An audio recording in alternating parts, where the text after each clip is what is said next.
technology has created solutions in different spaces. Talk of how AI and IoT have come in the circular economy.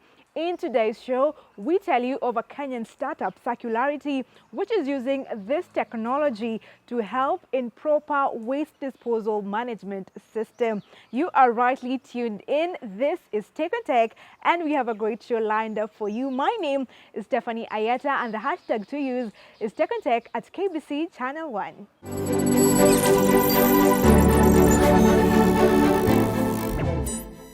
In our tech news today, the government has been working on policies and strategies to regulate electric mobility as it aims to reduce the country's carbon footprint. We also look at the latest data from the Kenya National Bureau of Statistics, indicating that the food subsector expanded by 6.4% during the first 3 months of this year.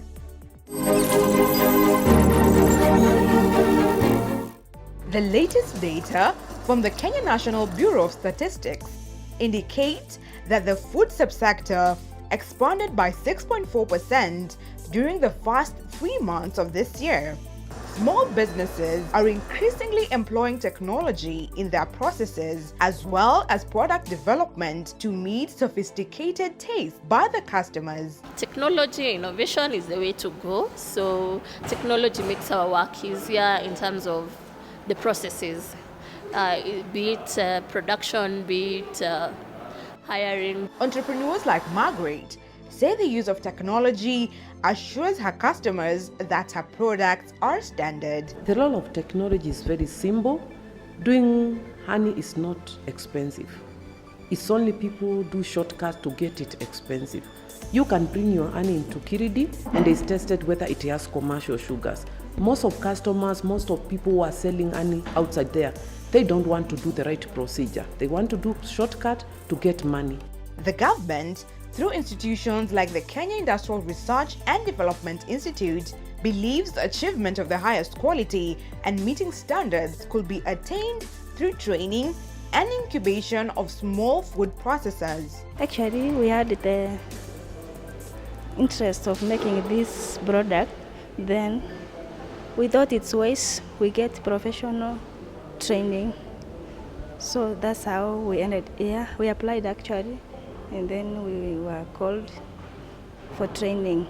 As Kirdi, we run several programs that helps entrepreneurs. We have got product development where you come with an idea, then our research scientists are able to help you grow that idea to become a product that can be available for use in the market. The Kenya Industrial Research and Development Institute runs a virtual or in-house incubation program for up to 6 months for startups that are given technical support in their specific areas of interest. Once you come here, you train. There's some certifications that you are required to attain a certain standard, and we have people like KBC who are in charge of ascertaining the standard before they give you a go ahead on either you go forward or they ensure that your product meets the standard before you can venture into the market. The government has been working on policies and strategies to regulate electric mobility as it aims to reduce the country's carbon footprint. However, the industry continues to face legislative challenges after the Finance Bill 2023 that proposed tax exemptions of some EV components faced legal challenges. So, in terms of the amount that the government is looking to collect, e-mobility is still a growing sector, it's still a small sector. Yeah. So if you stifle it now, you might get almost nothing out of it. Electric Mobility Association of Kenya says there's need to adopt the e-mobility draft policy to guide on the industry's taxation regime. That looks like it hit a snag, but we hope that it will be reread and making sure that where it has stopped as a draft, can move it towards a full-on policy. Players warn that the proposed reintroduction of the eco-levy may draw back gains in the industry. So as industry, we feel that reintroduction of eco-levy will basically make the products very expensive. First of all, batteries within electric vehicles, whether bicycles, motorcycles, or buses, they are quite heavy. The draft National E-Mobility Policy 2024 seeks to promote local manufacturing and assembly of electric vehicles, develop and enhance e-mobility, infrastructural and technical capacity, among others.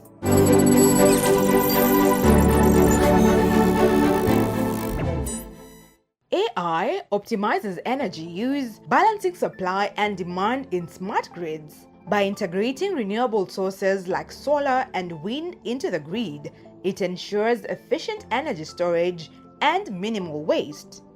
In homes and cities, AI-powered automation adjusts lighting, heating, and cooling systems, reducing energy waste and contributing to a greener future. AI is possibilities on steroids, regardless of which sector you put it in, right? So then with the context of when it comes to climate change and how AI can be used in that space for sustainability, I would say things to do with renewable energy forecasting. That's when you can be able to tell how much your infrastructure will be able to harness depending on the weather and the historical data that you've amassed, right?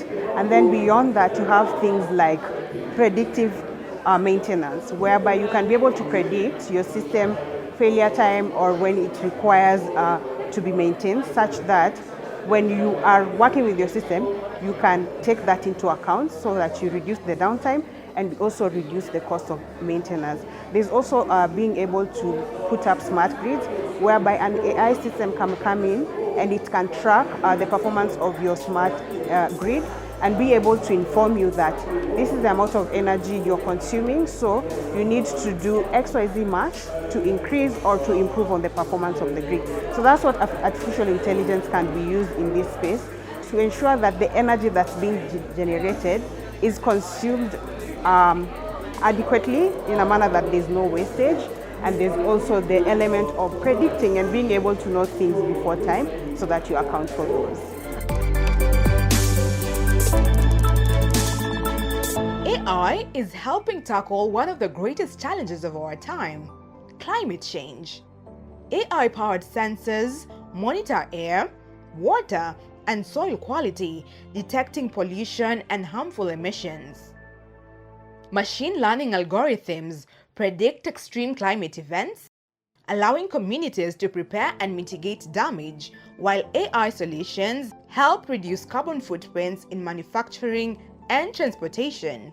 What's clear from this research is that we're now in a climate where the kinds of weather patterns that have produced extreme precipitation in the past are now producing more precipitation than they used to. And that elevates the risk that the precipitation is actually more than what we're prepared for. That's relevant in the short term for evacuation, for example, for individual events. It's also relevant in the long term for how we plan for increasing extreme events overall. In agriculture, AI-driven technologies like drones and sensors improve farming practices. They help farmers manage water, reduce pesticide use, and maximize crop yields, ensuring more sustainable food production. AI also manages agrivoltaics, a system where agriculture and solar energy production coexist, ensuring sustainable farming and energy efficiency. This is a new technology which saves on so much, and with the climate change and especially with the solar production, I think with the solar it's free. We have to maximize to save again on climate change and basically to save on costs, especially in those arid and semi-arid areas. In Kenya, startups like Aquarich are empowering women in fish farming by providing sustainable and climate-friendly solutions. AI-based tools help manage water quality and fish production, enabling women to earn a decent living while protecting the environment. We are based in Kisumu, Kenya. What we do is we transform the lives of fish farmers to profitability. How we do it is that we have a digital ecosystem that we've developed internally that enables fish farmers to get access to quality feed manufacturers. We also provide them with fingerlings. We train them on good aquaculture practices. The app has a farm management tool that is linked to IoT sensors that is able to read the water temperature of their farms, hence guide them on how much they're supposed to spend in terms of feeds. Once the fish is up and ready for harvest, we offtake this fish from the farmers, add value to it using our fish daily outlets that are located in 4 counties of Kenya. We have 2 outlets in Nairobi, 1 in Nakuru, and another one in Kisumu. We also have 9 warehouses for last mile distribution of these feeds to farmers, and the aim was to move closer to the farmers so that they can get access to the feeds. We also offer credit facilities to these farmers on a 90-day period, and this is basically to enable them to carry out farming without challenges, since it is very hard for fish farmers to get access to credit in Kenya.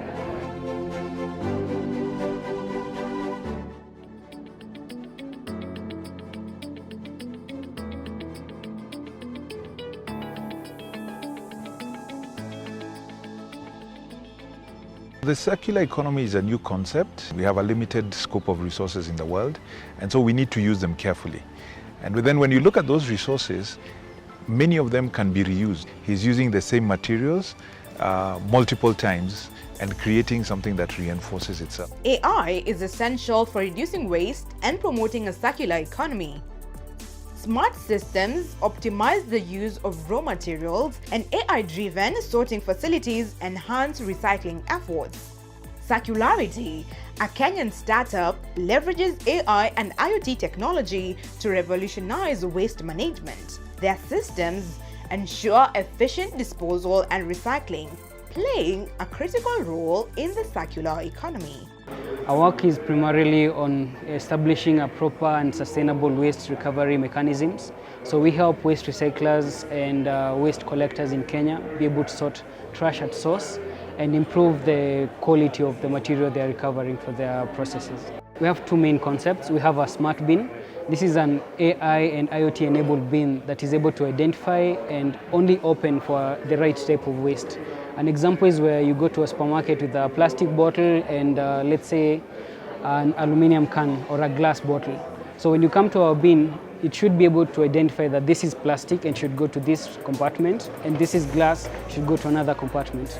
So if we're able to sort at source, it makes the work easy when it comes to recycling, because we're able to reduce the manpower needed or the amount of resources put into sorting waste. Our culture hasn't really been focused in, let's being eco-cautious, let's sort our trash. Most of us just put our trash together and hope the garbage man picks it up and takes it to wherever. So our concept is supposed to let's sort trash at source, take it to the recycling facility and make sure that the circular economy concept sticks or is executed correctly.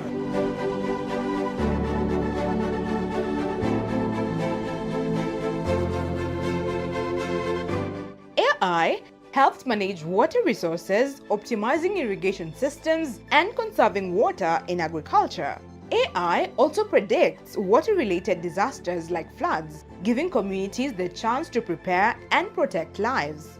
What's really different and also quite exciting about this approach is it's the first time that we've been able to use a hybrid modelling approach, which means that we take the best forecasts available and we fill in the gaps using AI models. So we use artificial intelligence to fill in our physical gaps in the traditional physical forecasting models. And this allows better, more accurate representation of observed reality, particularly for regions that don't have such good observations like Africa. Transportation is undergoing an AI-driven transformation. AI optimizes routes, reducing fuel consumptions and emissions, while electric vehicles benefit from smarter, more efficient battery management systems. AI manages traffic flows in smart cities, reducing congestion and promoting a more sustainable urban environment. AI plays a vital role in conserving biodiversity, monitoring endangered species, and protecting ecosystems. From tracking wildlife movements to assessing habitat health, AI ensures the preservation of our planet's most vulnerable species.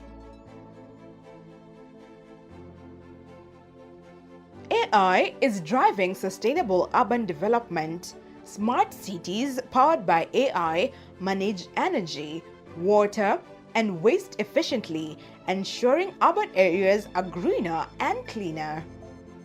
AI is also helping architects design sustainable buildings that use fewer resources and create healthier living spaces. When we talk about sustainability, we have green buildings and we have sustainable infrastructure. For each and every building in Kwanza, they will need to undertake green certification. When we say green certification, it looks at amount of water that will be used during construction and during operations. The indoor air quality. Green buildings refrain from using air conditioners because they produce carbon. And with the whole world moving towards carbon neutrality, Kwanza Technopolis is committed to reduce the impacts of climate change. And this we are doing by sustainable infrastructure. From reducing emissions to empowering women in fish farming and creating smarter waste management systems, AI is a powerful tool in our fight for a sustainable future. The future of sustainability is here, and AI is leading the way. There's a downside of AI whereby if you don't practice it responsibly, there are issues that come with it. With anything that's new in the space, with any technology, there's a downside of it. So I think it's a matter of going ahead of that and building responsible artificial intelligence. Think about it this way, as much as AI is coming in and taking in these manual jobs, there are people who are in charge of building the AI. There are people who are in charge of testing. There are people who are in charge of ensuring the data that we are using to build these systems are quality and they exist. And those are people, right? So new jobs are being created. It's not a matter of jobs being taken and the space is left just for the AI to run. It's also a matter of there are new jobs being created in this space. So yes, with any technology, there's the downside. It's a matter of getting ahead of this and being able to put in line policies to ensure that we are creating AI responsibly and we are taking into account the jobs that are being taken. There are also jobs being created. That is circularity. What do you think about this technology? Would you have your company implement it to give you such incentives? And do you see it changing Kenya's circular economy? Talk to us. The hashtag to use is TechOnTech at KBC Channel 1. My name is Stephanie Ayeta. We meet next week, same time, same place. Until then, let's keep it tech. Adios.